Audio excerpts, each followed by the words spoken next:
Halo teman-teman, jumpa lagi di podcast bersama Ikatan Wajib Pajak Indonesia. Kali ini ramai nih teman-teman ya, special edition. Kita langsung bersama Bapak Rinto Setiawan. Teman-teman sudah tahu ya. Halo Pak Rinto, apa kabar? Semangat terus hari ini Pak. Ya, selalu semangat, Mawan. Luar biasa. Dan kita juga menghadirkan rekan dari IWP juga ya, Bapak Sujono, jauh-jauh dari Medan. Halo Pak Sujono, masih sehat hari ini Pak? Sehat Pak. Luar Selamat biasa. sore Pak. Pak Wan. Luar biasa, sehat terus, semangat terus, sukses terus teman-teman. Dan juga kita mengundang Bapak Ahli Hukum Bapak Alessandro Rey. Halo Pak Rey, bagaimana kabarnya? Sehat hari ini Pak? Masih ke mute Pak Rey. Sehat, Pak Wan. Terima kasih undangannya. Oke, baik. Terima kasih Pak Rey, Pak Sujono, Pak Rinto sudah hadir bersama kita ya. Teman-teman, kali ini kita akan membahas lagi-lagi mengenai tangkap tangan OTT KPK ya. Kali ini kita menyoroti bagaimana respon dari IKPI ya, Wajib Pajak, Ikatan Konsultan Pajak ya, IKPI ya, Ikatan Konsultan Pajak Indonesia, mantan tempat saya bernaung ya, di mana saya sudah dipecat dari IKPI.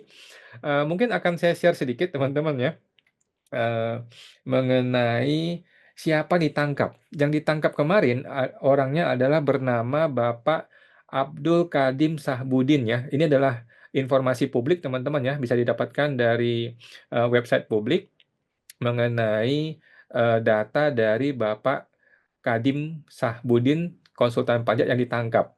Waktu itu kita belum tahu dia ini anggota asosiasi yang mana. Ternyata dia adalah anggota asosiasi dari IKPI, teman-teman ya.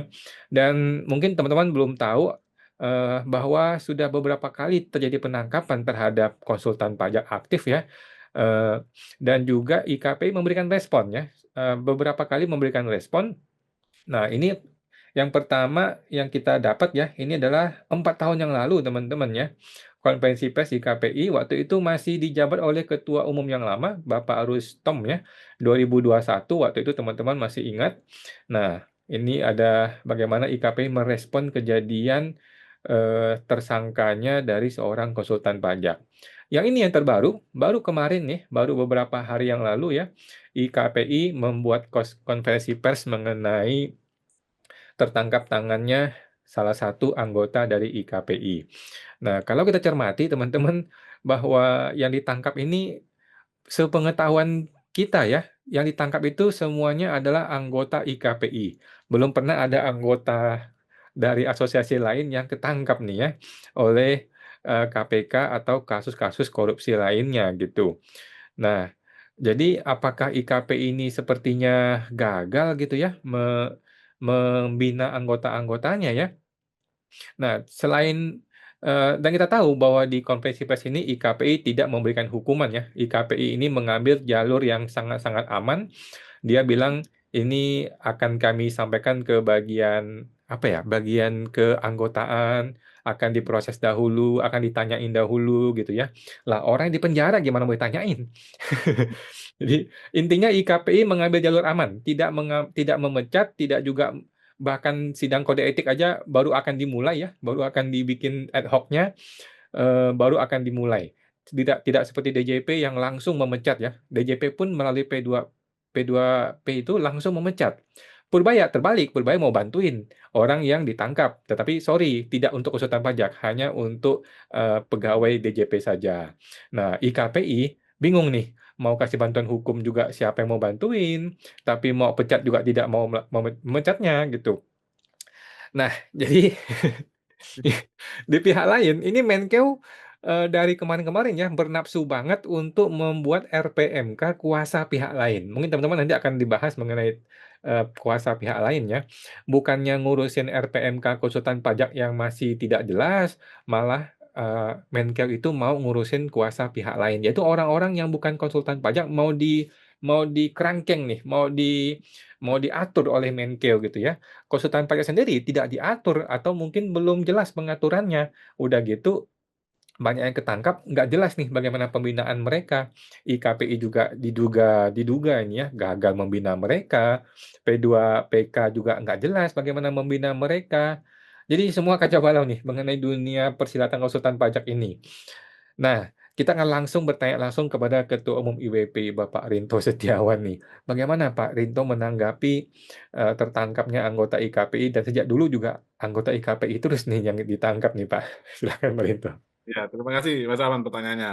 Jadi pengalaman saya pribadi Mas Awan, saat saya pakai kuasa pihak lain, itu Kepala Kanwil DJP Jantim 3, waktu itu Bapak Farid Baktiar mengatakan bahwa jangan kalau bisa pakai konsultan itu yang tersertifikasi. Waktu itu saya nggak paham, tersertifikasi gimana, kok kuasa kok harus seperti itu. Ternyata yang ada 4 ikatan konsultan pajak Mas Awan, yang harus mendampingi wajib pajak itu saat berargumen di dalam pemeriksaan pajak.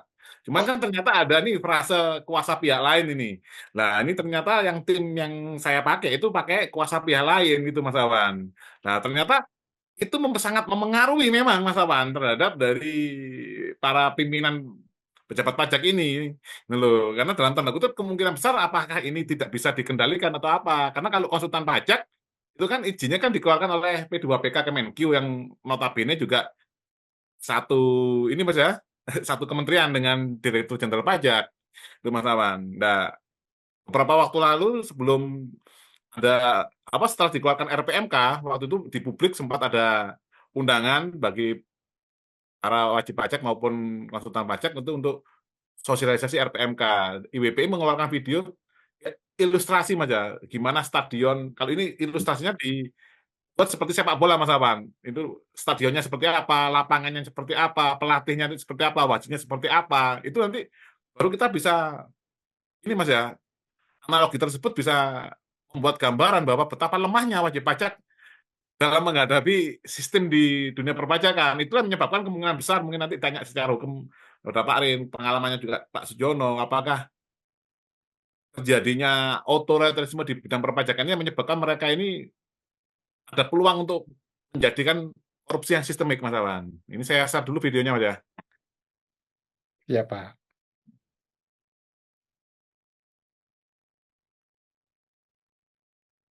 Pelatih tim wajib pajak Cak Nun versus pelatih tim DJP Sri Mulyani Waduh. di negeri bernama Indonesia. Pertandingan sepak bola pajak tak digelar di stadion milik rakyat yang bernama Stadion Sepak Bola Indonesia, melainkan di Stadion Sepak Bola Kemenq. Sebuah stadion yang lapangannya miring, aturannya sepihak, dan wasitnya anak buah dari pelatih tim Direktorat Jenderal Pajak. Susunan pertandingan antara tim Direktorat Jenderal Pajak melawan tim wajib pajak adalah sebagai berikut. Tim Direktorat Jenderal Pajak terdiri dari pelatih yang merupakan Menteri Keuangan sendiri, kapten yang merupakan Direktur Jenderal Pajak, dan strategi menggunakan PMK sebagai aturan main, bukan Undang-Undang AP secara utuh. Sementara itu, di tim wajib pajak terdiri dari pelatih Cak Nun, tokoh rakyat, berpijak pada Pancasila dan Undang-Undang Dasar 1945, kapten, ketua umum IWPI, strategi, main adil, pakai akal sehat, adab, dan konstitusi. Wasit tentu saja tidak netral. Ia anak buah dari pelatih DJP, maka tak heran jika peluit hanya berbunyi untuk keuntungan tim Kemenq. Bahkan seragamnya saja jelas tertulis Kemenq. Lantas, kenapa mereka tak berani ke Stadion Rakyat? Karena di Stadion Sepak Bola Indonesia, aturan main tak bisa dikarang sesuka hati. Di sana, hukum harus berdasarkan Undang-Undang Administrasi Pemerintahan, Undang-Undang AP, bukan sekedar PMK yang dibuat internal. Di stadion milik rakyat itu, pelatih tak bisa sekaligus menjadi pembuat aturan, pengadil, dan eksekutor. Di sana, keadilan benar-benar diuji. Selama pertandingan, tim Kemenq mencetak gol dengan cepat. Sebelumnya, wajib pajak dikacaukan oleh pelatih palsu, konsultan pajak titipan. Namun sekarang tidak lagi. Dengan ketua umum IWPI dan pelatihnya adalah Cak Nun, mereka mulai mengejar skor. Serangan balik dimulai. Gol demi gol tercipta. Gol 1, gagalnya Cortex. Gol 2, APBN tidak dirilis tepat waktu. Gol 3, anjloknya penerimaan pajak. Gol 4, defisit anggaran. Gol 5, penangkapan ex pejabat pajak. Perjuangan belum selesai, tapi kebenaran sudah menemukan pelatih sejati.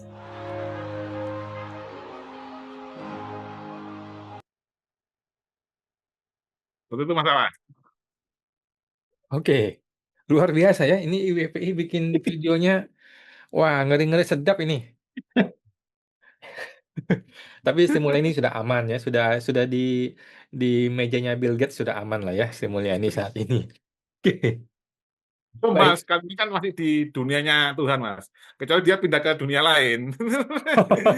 Kalau kita ngomong ini, Mas ya, karma itu ini, Mas, di dunia sudah ada juga sebenarnya, teman-teman. Kecuali pindah ke alam lain, dunia yang lain, Mas ya. Tapi kalau pindah ke alam lain, akhirat pun nanti ya juga ketemu lagi sama Tuhan, Mas. Nggak bisa, Mas. Hmm.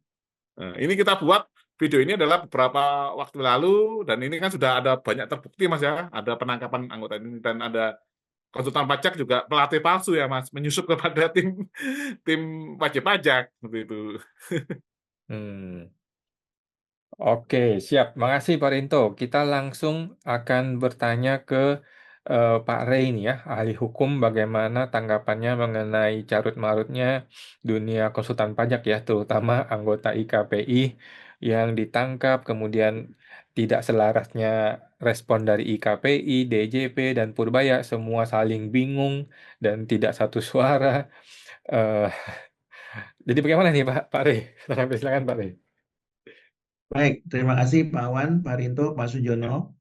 Ini tentunya menjadi trending topik yang sangat hangat dibicarakan oleh pihak manapun yang tentunya kegiatannya berada di lingkup perpajakan ya. Dan kalau kita bicara perpajakan tentu tidak lepas daripada sumber daya manusia di dalamnya. Salah satunya adalah konsultan pajak yang bertindak sebagai kuasa wajib pajak ya. Nah, menarik Pak Awan tadi menyampaikan video lawas begitu Pak Awan ya, 4 tahun yang lalu mengenai preskon yang sama terkait dengan penetapan tersangka juga dari konsultan pajak atau organisasi konsultan pajak yang sama ya. Tentu apa yang terjadi 4 tahun yang lalu dengan yang terjadi sekarang ini merupakan bukti nyata dan bukti kuat bahwa ada sesuatu yang perlu dibenahi dan diperbaiki, Pak Awan, Pak Rinto, dan Pak Sujono. Ya. Khususnya mengenai sumber daya manusia yang kemudian dianggap sebagai profesi dalam hal ini adalah konsultan pajak. Meskipun dalam Undang-Undang HPP nomor 7 tahun 2021 kita sepakat bahwa yang disebutkan dalam batang tubuh itu adalah kuasa wajib pajak. Tapi di dalam penjelasannya disebutkan bahwa kuasa wajib pajak itu terdiri dari konsultan pajak dan pihak lain. Namun yang menarik, Pak Awan dan rekan-rekan adalah adanya upaya untuk kemudian membedakan posisi konsultan pajak dengan pihak lain. Meskipun secara normatif yuridis kedudukannya sama. Karena di penjelasan pasal 2 angka 9 Undang-Undang HPP disebutkan yang dapat menjadi kuasa wajib pajak itu adalah konsultan pajak dan pihak lain. Artinya konsultan pajak tidak lebih tinggi daripada pihak lain. Artinya konsultan pajak kedudukannya sama dengan pihak lain yang punya kompetensi. Tapi kemudian apa yang terjadi di dalam tataran empirik atau praktek adalah justru upaya untuk membangun suatu opini bahwa konsultan pajak itu lebih berkualitas, ya, lebih bergengsi, kemudian lebih berkompetensi, ya, karena memang tahapan yang dilalui lebih panjang dan lebih sulit untuk menjadi konsultan pajak ketimbang pihak lain. Tapi yang menjadi menarik pertanyaannya Pak Awan dan rekan-rekan, apakah betul konsultan pajak itu lebih berkualitas? Kalau iya, kenapa kemudian peristiwa yang kita lihat melalui video itu sudah terjadi berulang kali, Pak Awan dan rekan-rekan? ya. Kenapa peristiwa penangkapan itu sudah terjadi berulang kali ya, bahkan dari sejak 2000 berapa tadi videonya itu ya, 2021. 2021 ya, 4 tahun yang lalu. Kemudian berulang lagi sekarang 2026 ya. Artinya kan sudah hampir atau kurang lebih 5 tahun. Nah, kalau kemudian profesi konsultan pajak tanda petik itu memang bisa dibuktikan adalah profesi yang terdiri dari SDM yang berkualitas, kenapa kejadian ini berulang kembali? Ya, apakah betul standar kualitas itu memang bisa dibuktikan? Ya, atau kualitas itu hanya slogan saja? Karena kan faktanya bahwa peristiwa ini berulang, ya. Atau memang ada hal-hal lain yang perlu dicermati untuk diperbaiki, ya. Apalagi peristiwa ini terjadi dan dilakukan oleh anggota organisasi konsultan pajak yang mengklaim dirinya yang paling besar dan paling tua di negara ini. Nah, tentu ini pertanyaan-pertanyaan yang harus dijawab, ya. Nah, untuk menjawab pertanyaan itu, pertanyaan tambahannya adalah seberapa bagus sih kualitasnya konsultan pajak itu, dan kalau iya, apakah standar konsultan pajak itu sama di organisasi lain, Pak Awan dan rekan-rekan? Kenapa itu menjadi penting pertanyaannya? Karena sepengetahuan kami bahwa yang menjadi tersangka dan menjalani hukuman pidana itu hampir berasal dari organisasi yang sama, ya. Kalau kemudian katanya konsultan pajak itu standarnya sama, kompetensinya sama, mungkin siogianya integritasnya juga sama begitu ya. Tapi kok ya, peristiwa ini terjadi didominasi oleh anggota dari organisasi yang sama. Berarti kan ada indikasi bahwa standar itu berbeda di 3 organisasi yang lain begitu Pak Awan dan rekan-rekan. Nah, itu pertanyaan yang harus dijawab kan. Nah, itu tentunya menjadi PR buat kita ya. Harapannya pengurus daripada organisasi IKPI dalam hal ini juga bisa mungkin diundang oleh Pak Awan ya untuk bisa membuat podcast bersama-sama. Apakah betul standar kompetensinya sama? Apakah betul standar integritasnya sama ya? Kalau iya, kenapa ini menjadi berulang? Tapi yang saya mau katakan dalam sesi kita hari ini adalah bahwa perlu dilakukan kajian kepada P2PK. Sesungguhnya kalau kemudian konsultan pajak itu mau dianggap lebih tinggi daripada pihak lain, meskipun tidak dianggap oleh undang-undang ya, tapi kalau mau dianggap oleh pihak-pihak tertentu itu kualitasnya lebih baik, tentu pekerjaan P2PK itu kan bertambah, Pak Awan dan rekan-rekan. Artinya apa? Artinya P2PK harus melakukan kajian lebih dalam lagi untuk bisa menentukan siapa yang pantas jadi konsultan pajak, ya. Karena yang terjadi sekarang ini adalah justru mereka yang menjadi tersangka bahkan sudah jadi terpidana itu adalah mereka-mereka yang sudah lama, Pak Awan dan rekan-rekan, yang menjadi konsultan pajak. Artinya mereka bukan konsultan pajak kemarin sore kan begitu ya. Nah, jadi mereka sudah punya pengalaman dan jam terbang. Tapi kemudian itu terjadi kepada mereka yang sudah punya pengalaman. Nah, ini tentunya memberikan informasi kepada kita atau publik bahwa selain daripada P2PK harus melakukan pengawasan yang lebih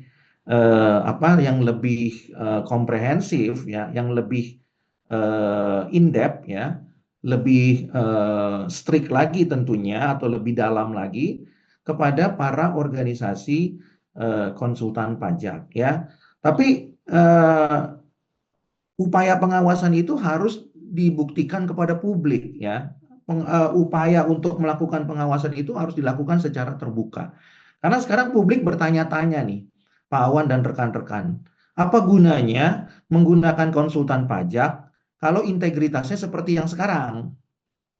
Nah, artinya kan kontra dengan apa yang disampaikan oleh Pak Menkyu atau Pak Dirjen ya, bahwa Pak Dirjen kan sekarang lagi bersih-bersih nih, Pak Awan dan rekan-rekan ya. sehingga diterbitkanlah charter ya. Kemarin ada penerbitan charter apa itu Pak Wan?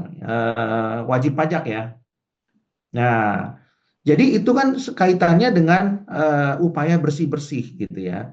Nah, tentu kan ini harusnya kan didukung oleh konsultan pajak yang kemudian diklaim oleh organisasi konsultan pajak itu kan sebagai mitra Dirjen Pajak. Tapi kan kenyataannya kan justru kalau kalau mitra harusnya kan mendukung upaya bersih-bersih ya, bukan sebaliknya mendukung upaya upaya dugaan tindak pidana tipikor begitu ya. Nah, ini yang menjadi pertanyaan. Jadi kalaupun nanti P2PK mau melakukan pengawasan, pengawasannya harus dibuat terbuka secara transparan agar publik mengetahuinya. Karena kalau tidak, publik akan bisa menyimpulkan tidak ada gunanya Pak Awan dan rekan-rekan untuk menggunakan konsultan pajak. Lebih bagus menggunakan pihak lain saja yang sebenarnya integritasnya sampai dengan saat ini masih bisa terjaga begitu ya. Kalau bicara kompetensi, kita juga susah juga mengukurnya meskipun tahapannya banyak menjadi konsultan pajak. Tapi kalau tahapannya banyak, harusnya kan kompetensinya teruji Pak Awan dan rekan-rekan. Tapi kalau kompetensinya teruji, kenapa melakukan suap? Ya, harusnya dengan kompetensi yang teruji itu tidak perlu melakukan suap, ya. Tentu dia akan berargumentasi secara akuntansi, secara administrasi, dan secara hukum dengan sangat mumpuni dan meyakinkan. Ya, dia nggak perlu kasak-kusuk dong untuk membantu dugaan tindak pidana penyuapan ya atau penerimaan gratifikasi. Harusnya dia kontra bukan pro. Ya, kalau memang konsultan pajak itu mempunyai kompetensi di bidang itu, ya kan? Nah, ini tentunya yang menjadi pertanyaan harus dijawab oleh P2PK dan organisasi konsultan pajak, ya. Jadi sekarang publik ini sedang menunggu-nunggu Pak Awan dan rekan-rekan sedang bertanya-tanya, ya. Kalau gitu ngapain mencari konsultan pajak bersertifikat, apalagi sertifikatnya brevet C Pak Awan dan rekan-rekan, ya. Yang katanya sampai ke tahap itu perlu berdarah-darah kan begitu, ya. Nah, kalau pada akhirnya kompetensi itu hanya dibuktikan dengan menyuap. Ya, pertanyaannya apakah betul yang punya brevet C itu betul-betul punya kompetensi? Ya, harusnya kan kalau punya kompetensi ya dibuktikan dengan sebaliknya, dengan keilmuan, dengan pengetahuan, ya, dengan keahliannya, gitu ya. Nah, ini yang menjadi PR. Yang berikutnya juga tentunya Pak Awan dan rekan-rekan ini juga memberikan masukan bagi kita bahwa seharusnya pemerintah itu dalam hal ini adalah Pak Menkyu ya harusnya berbenah ya untuk mengatur kembali PMK yang sudah ada yang mengatur mengenai konsultan pajak ya. Misalnya PMK 111 2014 yang sudah diubah dengan PMK 175 2022 ya. Yang PMK ini selalu digadang-gadang sebagai dasar hukum bagi profesi konsultan pajak ya, karena memang sampai sekarang undang-undangnya belum terbit ya. Padahal sebenarnya sudah ada undang-undang HPP pasal 2 angka 9 yang mengatur mengenai kuasa wajib pajak. Yang menurut kami sebenarnya itu tidak relevan lagi ya. Karena apa? Karena kedudukan konsultan pajak itu ya sebenarnya sama saja dengan pihak lain ya. Sudah cukup diatur di pasal 2 angka 9 Undang-Undang HPP dan penjelasannya. Tapi karena ingin kemudian membuat konsultan pajak itu seolah-olah ya mempunyai landasan hukum yang lebih baik dibandingkan dengan pihak lain, maka diterbitkanlah PMK perubahan ini ya sebagai PMK lanjutan atau perubahan dari PMK 111 yaitu PMK 175 begitu ya. Nah, jadi yang menjadi pekerjaan rumah buat Pak Menkyu sekarang adalah apakah ada urgensinya mengatur atau menerbitkan atau merancang RPMK pihak lain sementara PMK yang mengatur konsultan pajak saja seharusnya memiliki urgensi yang lebih besar lagi ya mengingat banyaknya peristiwa hukum pidana berkaitan dengan tindak pidana korupsi yang terjadi sejak 2021 sampai sekarang, ya. Yang menjadi pertanyaan, urgensinya di mana? Apakah urgensi PMK konsultan pajak atau menerbitkan RPMK pihak lain? Nah, ini kan yang menjadi pertanyaan publik gitu ya, apalagi sudah ada peristiwa berulang, ya. Nah, oleh karena itu harapan publik sekarang supaya publik tidak lagi meragukan bahwa konsultan pajak itu adalah sebuah profesi dan konsultan pajak itu adalah benar mereka yang punya kompetensi, maka kami menyarankan supaya Pak Menkyu itu melakukan revisi terhadap PMK ya, khususnya yang terakhir 175 ya. Nah, ini diperlukan sesegera mungkin ya agar supaya peristiwa-peristiwa yang terjadi tahun 2021 dan 2026 itu tidak terulang kembali. Nah, tentunya kami juga menyarankan supaya kalau PMK baru itu diterbitkan untuk mengatur mengenai konsultan pajak, harus dibuat lebih jelas lagi, termasuk akibat atau sanksi hukumnya, ya. Karena pengalaman kami melihat bahwa perlakuan terhadap konsultan pajak itu juga masih berpotensi diskriminatif, begitu ya. Apalagi kami punya pengalaman juga menangani Pak Awan yang dalam proses pemecatannya juga menurut kami juga tidak sesuai dengan hukum positif yang berlaku ya. Setidak-tidaknya kalau mau dikatakan diduga itu adalah persidangan yang tidak mencerminkan hak asasi manusia ya, atau diduga merupakan pelanggaran daripada hukum acara yang berlaku ya. Tapi kan publik tidak mengetahuinya, maka sudah saatnya sekarang publik harus mengetahui supaya kalau ini dibuat clear, Pak Awan dan rekan-rekan, publik masih akan tetap menggunakan jasa konsultan pajak. Jangan sampai nanti ke depannya ya kurang lebih 70 juta wajib pajak akan lebih banyak menggunakan pihak lain kan daripada konsultan pajak. Nanti konsultan pajak juga akan mengalami kesulitan kan dalam mendapatkan klien atau wajib pajak.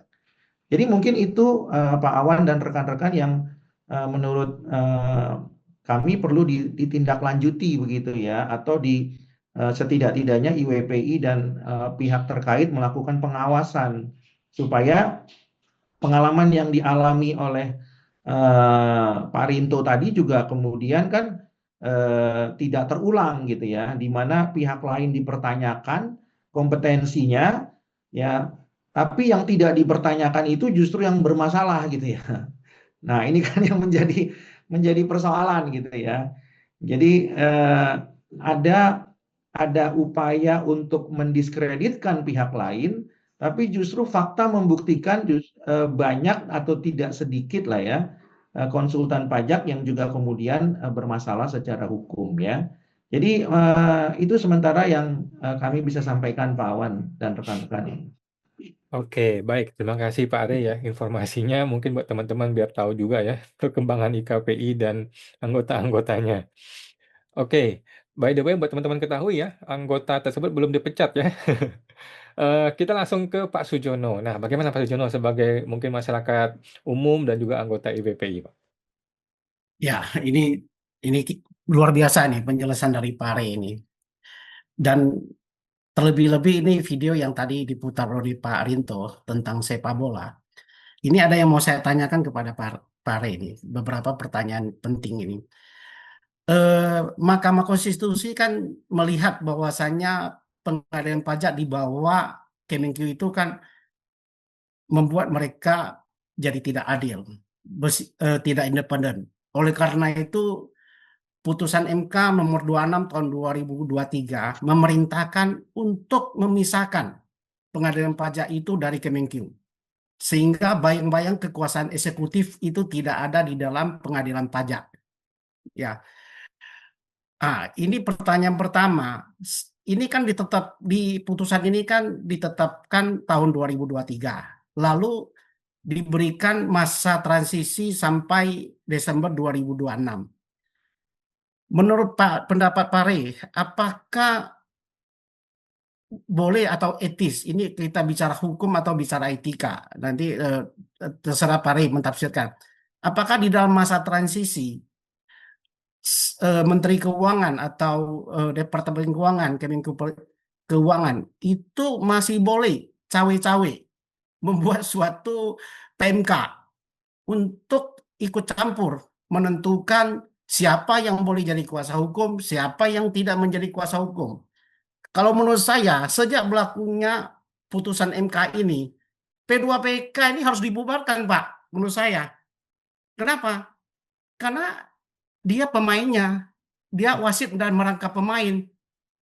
Harusnya P2PK dibubarkan dan dibentuk suatu organisasi sertifikasi di bawah Mahkamah Agung atau diserahkan kepada lembaga independen. Sehingga apa? Sehingga wajib pajak yang mencari keadilan itu tidak dibatasi. Sekarang gimana? Kuasa hukum dipilih mereka, lalu kita wajib pajak disuruh milih. Orang-orangnya ini kamu pilih, tapi orang-orang yang kamu pilih ini semua orang-orang saya. Ya, tadi cerita video itu kan seperti itu. Ya. Wasitnya dari mereka, pelatihnya pun harus ditunjuk dari mereka. Peraturan pakai mereka. Ini kita sebelum lawan sudah kalah duluan. Ya. Ya, mengenai kalau menurut saya P2PK harus dibubarkan dan mereka sudah gagal. Saya mungkin akan lebih keras berteriak seperti itu. Tidak bisa lagi, serahkan kepada Mahkamah Agung. Biar Mahkamah Agung yang membentuk suatu lembaga baru bekerja sama dengan lembaga independen, organisasi ini mungkin seperti IWPI. Ya, jadi sebenarnya IWPI ini adalah badan pengawas gratis ini Gratis. dari Menkyu. Oke. Kalau banyak organisasi seperti IWPI, ya mungkin korupsi itu akan turun. Ya.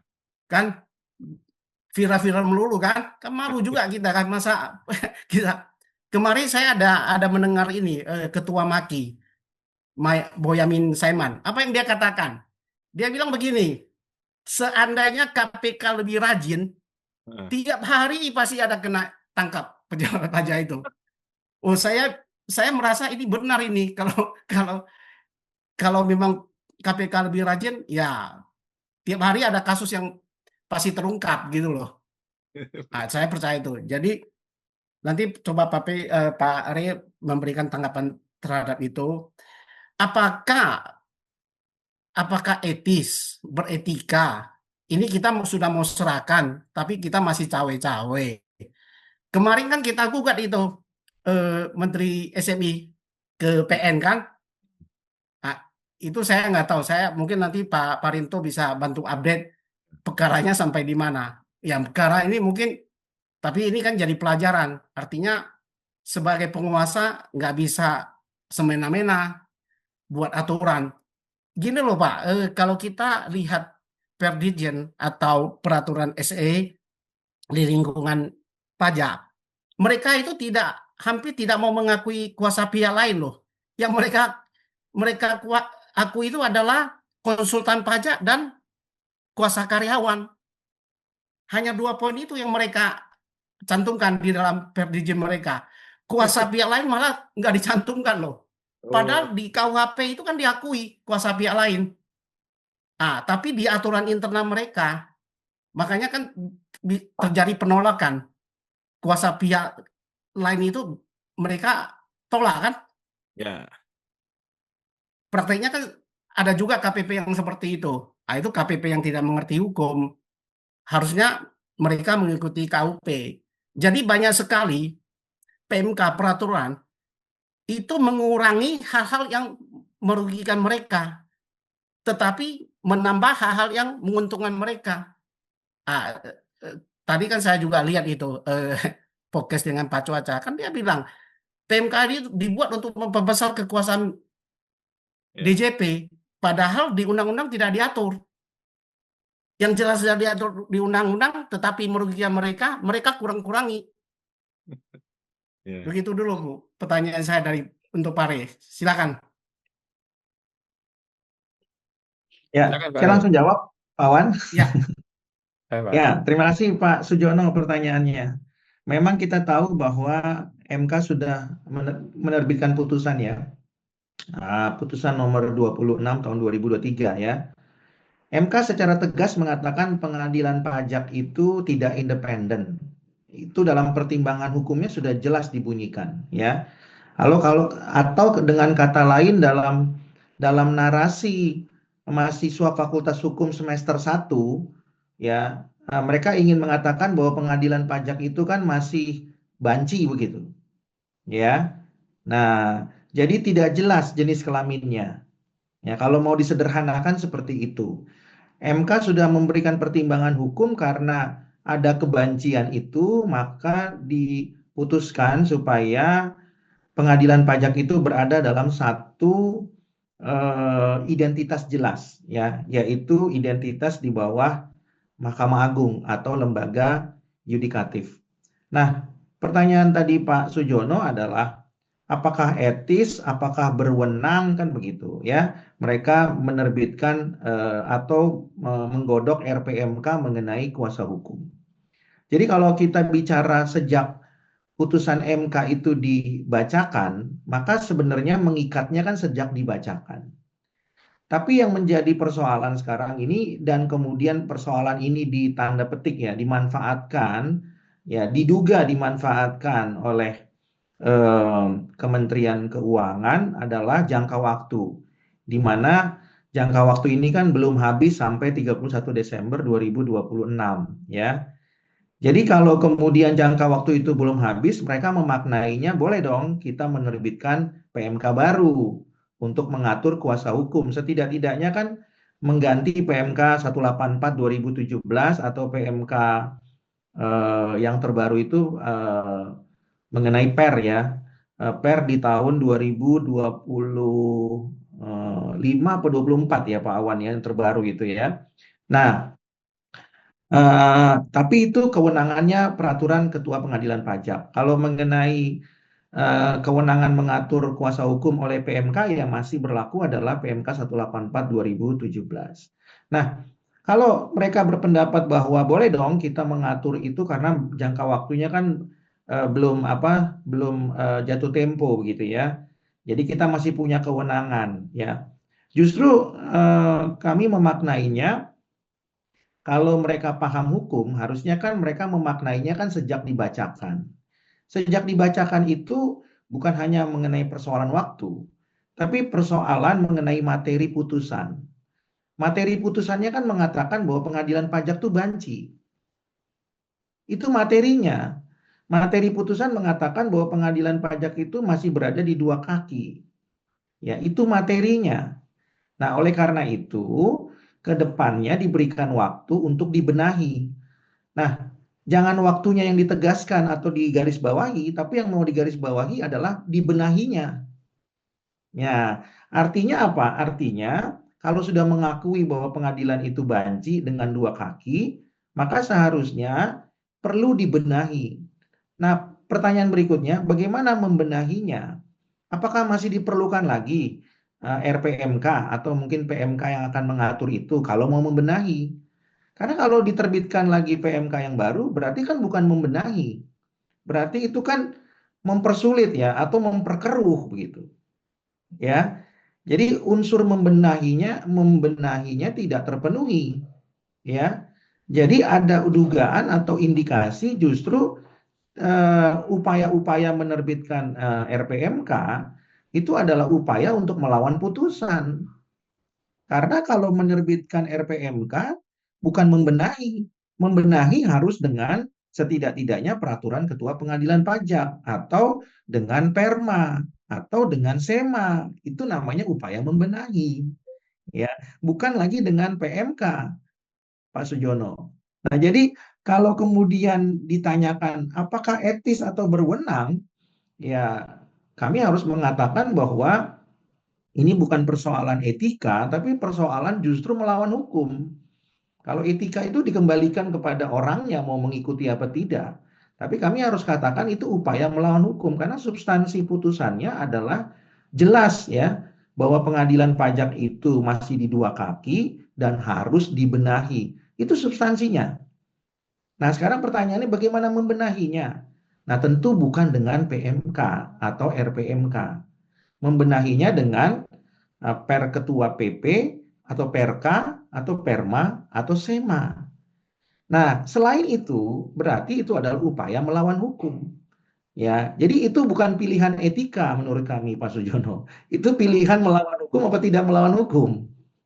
Nah, untuk memahami pengertian melawan hukum atau tidak melawan hukum, ya tentunya harus dipahami betul pertimbangan hukum dan isi putusan atau amar putusannya. Ya, nah, jadi menurut kami sudah sangat jelas sekali, itu bukan pilihan lagi.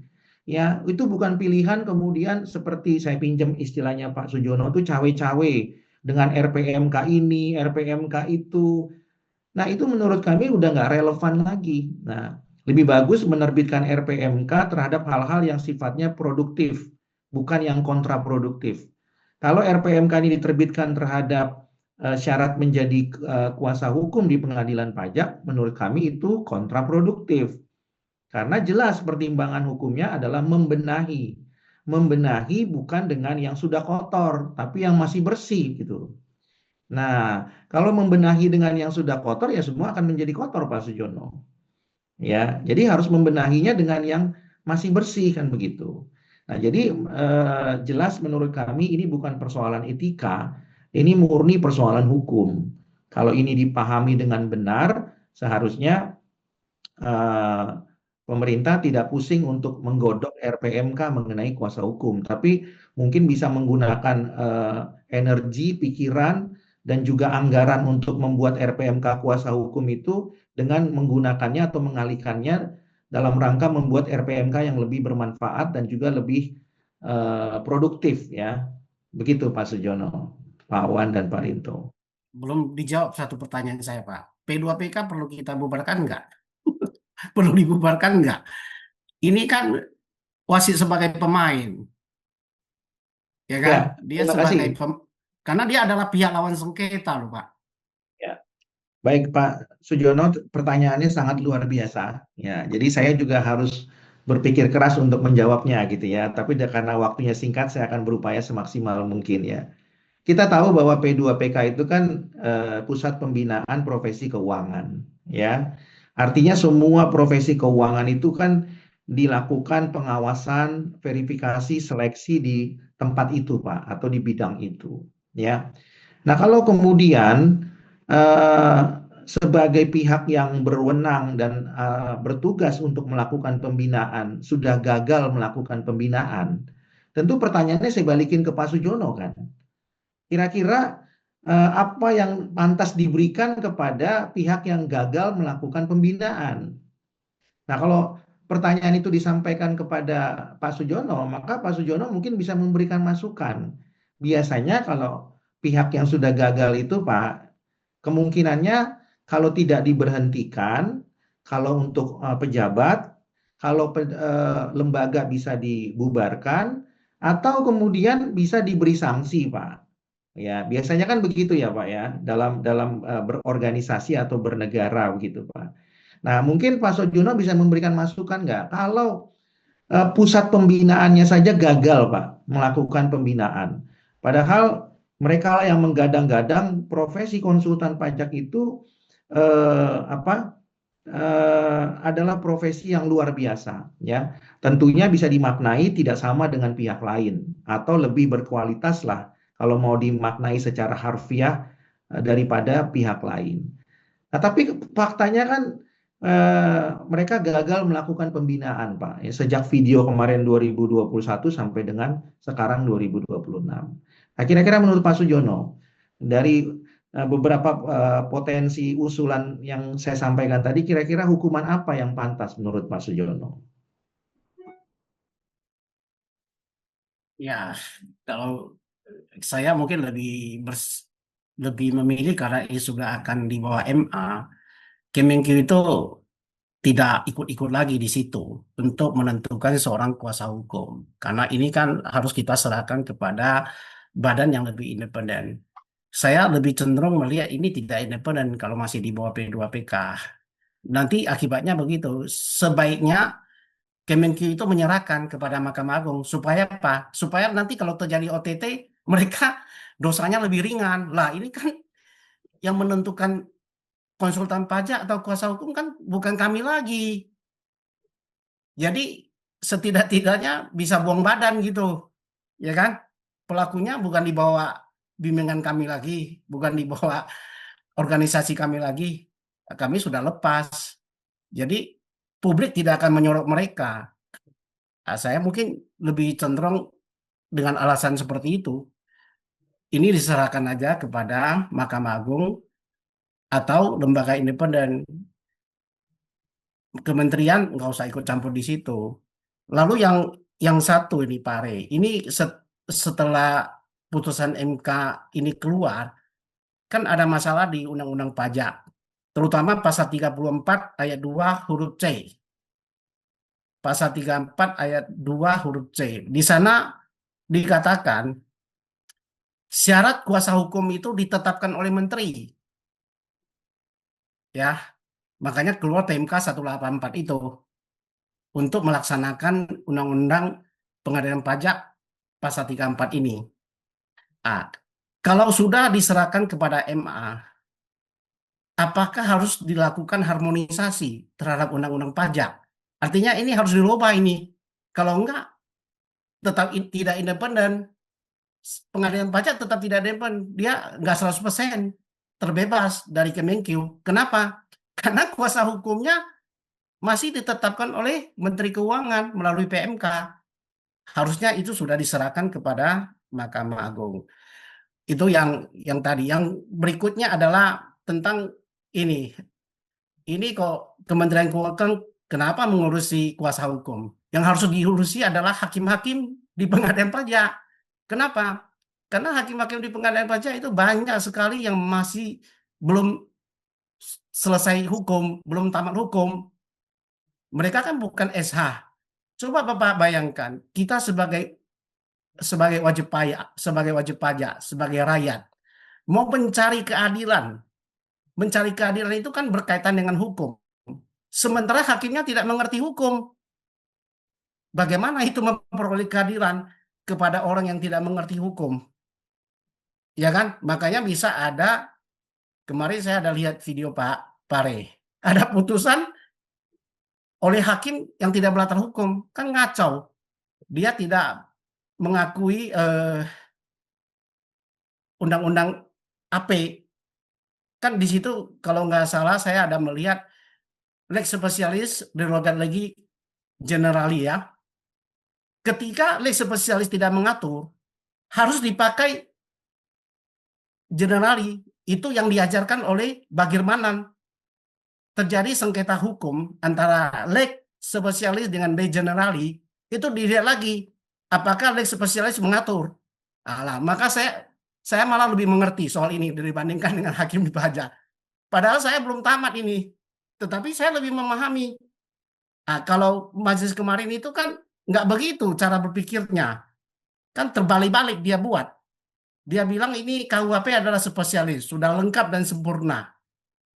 Buktinya banyak sekali pelanggaran yang tidak diatur di Undang-Undang KUP.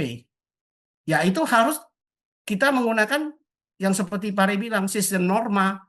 Harus begitu. Kan ada pasal di Undang-Undang Kekuasaan Hakim. Hakim harus mengali nilai-nilai keadilan yang berlaku di masyarakat. Kan ya kalau mengali nilai-nilai keadilan hukum yang ada di masyarakat, ya itu ada apa? Ya Undang-Undang AP itu yang sudah menjadi hukum, ya itu harus dipakai ketika terjadi kekosongan. Saya sendiri mengerti mengapa hakim pajak tidak mengerti. Lalu dia bisa duduk di sana sebagai hakim. Bagaimana kasihan loh rakyat kita mencari keadilan dengan hakim seperti itu. Betul nggak? Jadi daripada dia sibuk mengatur kita, kuasa pihak lain, lebih baik dia benahi hakim-hakim yang ada di pengadilan pajak. Pak Rinto kan selalu bilang, hakim pajak ini hakim spesialis, tetapi dokter umumnya belum tamat. dia spesialis. Orang spesialis kan harus umumnya selesai dulu, baru bisa spesialis. Ini kan terbalik, spesialis dulu, hukumnya belum ada. Itu loh. Dan saya merasa kasihan sekali kita yang kuasa hukum ini itu derajatnya lebih rendah dibandingkan advokat. Kenapa? Karena kita diatur oleh Kemenkeu loh. Betul nggak? Dengan pasal 34 ini kita diatur sama dia. Oh, kamu boleh jadi kuasa hukum, kamu tidak boleh. Kekuasaan eksekutif mana bisa menentukan. Kenapa? Karena kuasa hukum, advokat, itu adalah salah satu pilar dari aparat penegak hukum. Bukan dari bagian dari kekuasaan eksekutif yang bisa ditentukan oleh seorang menteri atau pejabat eksekutif. Kita ini terpisah, bukan orang yang bisa diatur oleh mereka. Begitu Pak Rey, mungkin mudah-mudahan Bapak bisa memberikan pencerahan ini. Kadang-kadang kita pun geram gitu loh. Kok bisa seenak jidat memperlakukan hukum seperti itu. Dianggapnya ini rakyat bodoh semua gitu loh.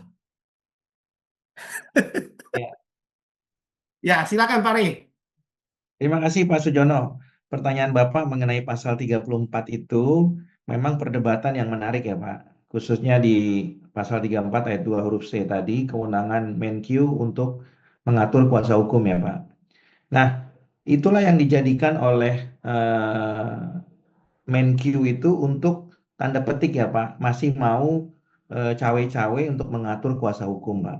Karena menurut mereka norma itu belum dibatalkan oleh MK. Nah, tadi saya katakan ya di awal di depan bahwa kalau kita mengerti hukum, kita tidak perlu meminta MK untuk membatalkan semua norma. Kalau salah satu normanya saja sudah cukup merepresentasikan norma yang lain, itu kan kita sudah bisa memahaminya dengan baik. Maksudnya begini, kalau kewenangan Kemenkyu itu sudah dinyatakan hapus oleh MK, ya berarti kan tidaklah beralasan hukum dan berlandaskan hukum kalau PMK masih bisa diterbitkan ya di dalam Undang-Undang Pengadilan Pajak atau di dalam hukum acara peradilan pajak. Nah, jadi kalau kita memahami hukum, kita tidak perlu mencari celah hukum dengan mengatakan karena karena pasal 34 ayat 2 huruf C itu belum dihapus, maka Kemenkyu itu bolehlah untuk terus menerbitkan PMK mengatur kuasa hukum. Tapi kan di putusan itu sudah jelas bahwa kewenangan dari Kemenkyu itu sudah dinyatakan hapus. Ya, kalau kewenangan Kemenkyu sudah hapus, lalu pertanyaan berikutnya, apakah bisa kewenangan pasal 34 ayat 2 huruf C itu tetap dilaksanakan? Itu kan pertanyaan yang harus dijawab. Jadi nggak perlu menunggu bahwa norma itu harus dibatalkan oleh MK kan? Kalau kita mau menunggu semua norma harus dibatalkan, berapa tahun? Ya selesainya Undang-Undang Pengadilan Pajak itu untuk bisa diperiksa oleh MK. Dan kapan keadilan dalam beracara itu bisa diterapkan atau bisa diberikan kepada wajib pajak ya khususnya.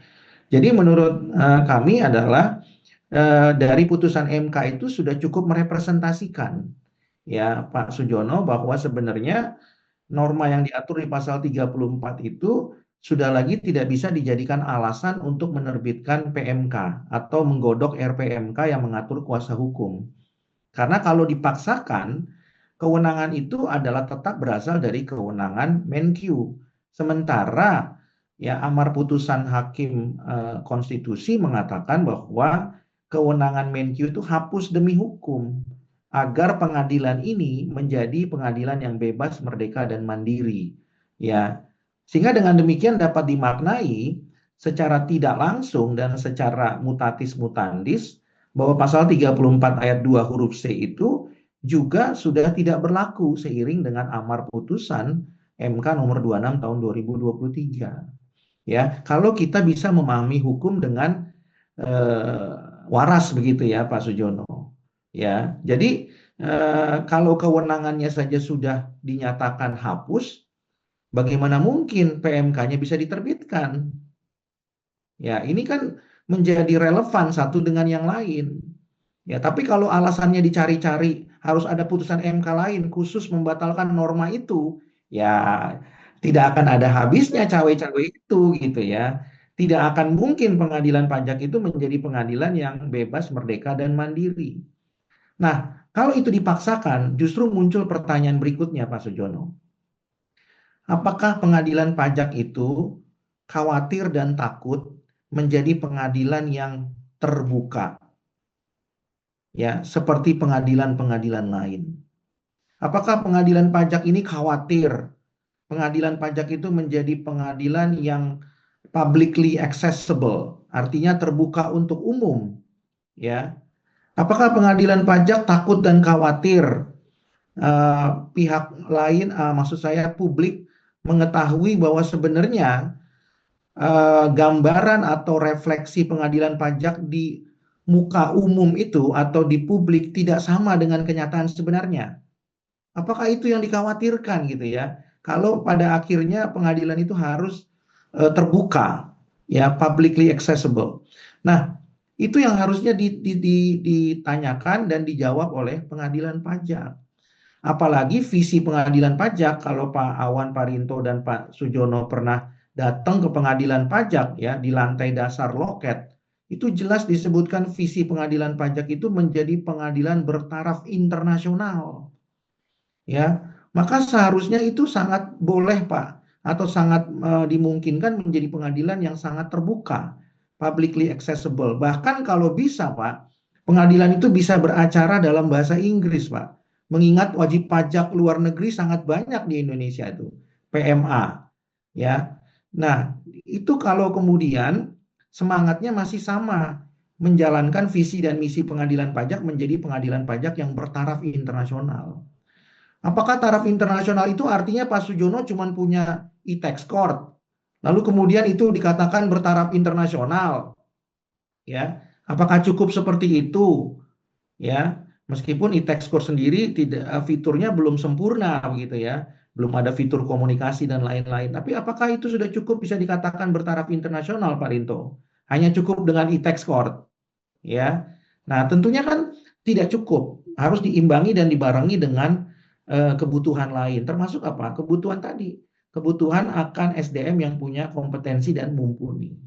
Ya, nah jadi menurut kami Pak Sujono, janganlah pasal 30 ayat 2 ya Pak, 34 ya, ayat 2 huruf C tadi itu jangan dijadikan alasan untuk cawe-cawe terus menerbitkan RPMK gitu ya Pak, yang mengatur kuasa hukum, yang nantinya diteken juga oleh Menteri Keuangan. Padahal kan putusan MK sudah mengatakan, bahasa sederhananya Pak Sujono, tolonglah ya Menkyu, Anda angkat kaki sejak tahun 2023. Kan kurang lebih begitu kalau mau disederhanakan.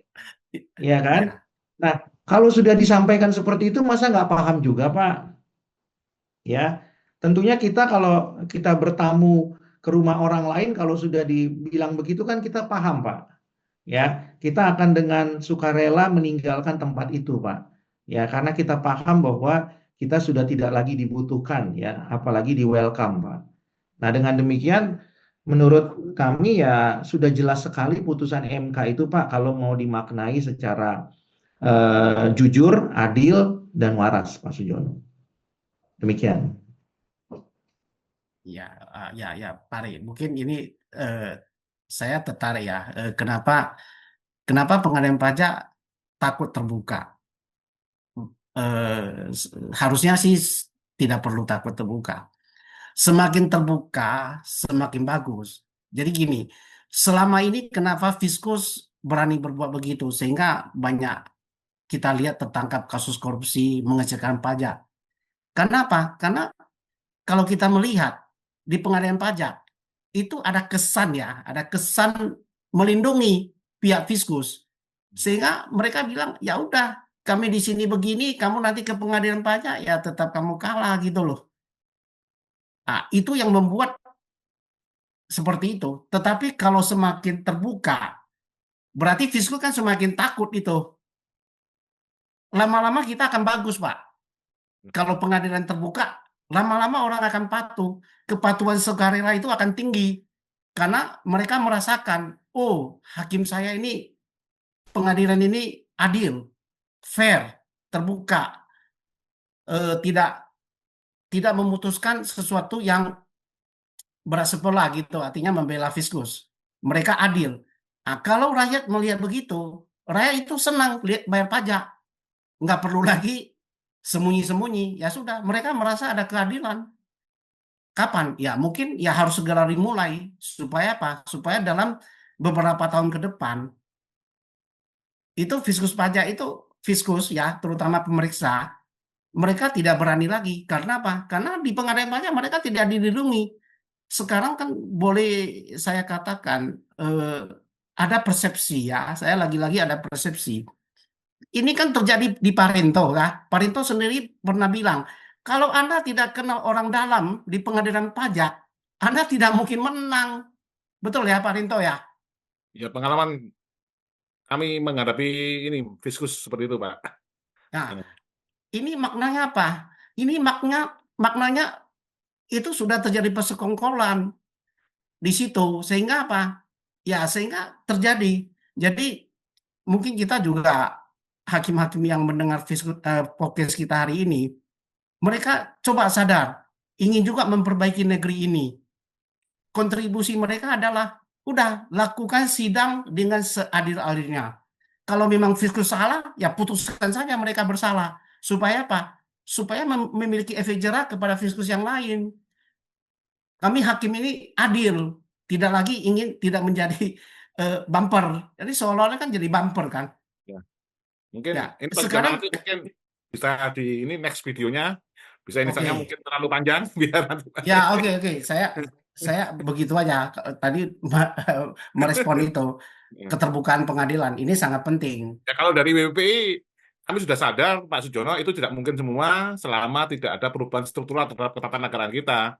Karena hutang kita sudah terlalu banyak dan salah satu sumber dari pendanaan pembayaran hutang itu adalah dari pajak. Itu aja Pak Sujono. Ini karena kita yang suruh bayar, kita nggak ikut hutang suruh bayar. Itu kalau dari WPI singkatnya seperti itu. Mungkin nanti di next kita detailnya seperti apa, nih Pak Ari banyak lah kasus-kasus kita di pengadilan pajak seperti apa. Ya, oke, siap. Oke, baik. Terima kasih Pak Ari, luar biasa. Pak Sujono, Pak Rinto, luar biasa pemaparannya ya. Kita masih akan melanjutkan lagi nih mengenai IKPI ya. Mudah-mudahan kalau ada podcast berikutnya. Baik, terima kasih Pak Ari, Pak Rinto, Pak Sujono. Kita jumpa lagi Pak di podcast Terima berikutnya kasih. Pak. Terima kasih.